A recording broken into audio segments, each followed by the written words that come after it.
Plus ടുവിന് ശേഷം നിങ്ങൾക്ക് ഇന്ത്യയിലെ പ്രമുഖ സർവകലാശാലകളിലെ ഉപരിപഠനം നിങ്ങൾ ആഗ്രഹിക്കുന്നുവെങ്കിൽ നിങ്ങൾ എഴുതേണ്ടതായിട്ടുള്ള ഒത്തിരി എൻട്രൻസ് എക്സാംസുകളുണ്ട്. അപ്പോൾ അതിൻ്റെ ഒരു അപ്ഡേറ്റ്സ് ആയിട്ടാണ് വന്നിരിക്കുന്നത്. ഇതുപോലെ അപ്ഡേഷൻസിനായിട്ട് ഇൻസൈറ്റ് 360യുടെ സോഷ്യൽ മീഡിയ പേജസുകളെല്ലാം തന്നെ ഒന്ന് ഫോളോ ചെയ്യുക.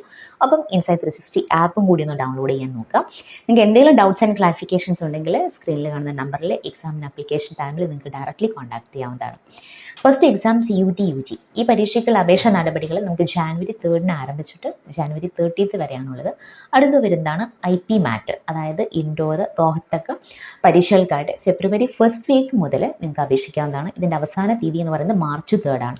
അടുത്ത എക്സാം എന്ന് പറയുന്നത് GGS IPCT. ഈ പ്രവേശന പരീക്ഷയ്ക്കുള്ള അപേക്ഷകൾ ഫെബ്രുവരി 1st വീക്ക് മുതൽ ആരംഭിച്ച് മാർച്ച് 3 വരെയാണ് നിങ്ങൾക്ക് അപ്ലൈ ചെയ്യാൻ പറ്റുക.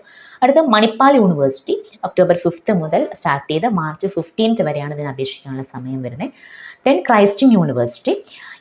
ഈ സർവകലാശാലകളിൽ നിങ്ങൾക്ക് പ്രവേശനത്തിനായിട്ട് രജിസ്ട്രേഷൻ ഡിസംബർ 3 ആരംഭിച്ച് ഇത് മാർച്ച് 30 വരെ നിങ്ങൾക്ക് ലഭ്യമാകും. അടുത്ത് NPAT, NMIMSലൊക്കെ നിങ്ങൾക്ക് പഠിക്കണമെന്ന് ആഗ്രഹം എന്നുണ്ടെങ്കിൽ നിങ്ങൾക്ക് NPATൻ്റെ പരീക്ഷയ്ക്ക് ഫെബ്രുവരി 1st വീക്ക് മുതൽ നിങ്ങൾക്ക് മെയ് 1st വീക്ക് വരെ അപേക്ഷിക്കാം. നിങ്ങൾക്ക് ഈ പരീക്ഷകളൊക്കെ നിങ്ങൾക്ക് ആപ്ലിക്കേഷൻ മൂവ് ചെയ്യണമെന്നുണ്ടെങ്കിൽ ഇൻസൈറ്റ് 360 ആപ്പ് വഴി നിങ്ങൾക്ക് ഡയറക്റ്റ്ലി സിംഗിൾ ക്ലിക്കിൽ നിങ്ങൾക്ക് ആപ്ലിക്കേഷൻ മൂവ് ചെയ്യാം. എന്തെങ്കിലും ഡൗട്ട്സ് ആൻഡ് ക്ലാരിഫിക്കേഷൻസ് ഉണ്ടെങ്കിൽ സ്ക്രീനിൽ കാണുന്ന നമ്പറിൽ കോൺടാക്ട് ചെയ്യാം. So please share this information and download the insight 360 app.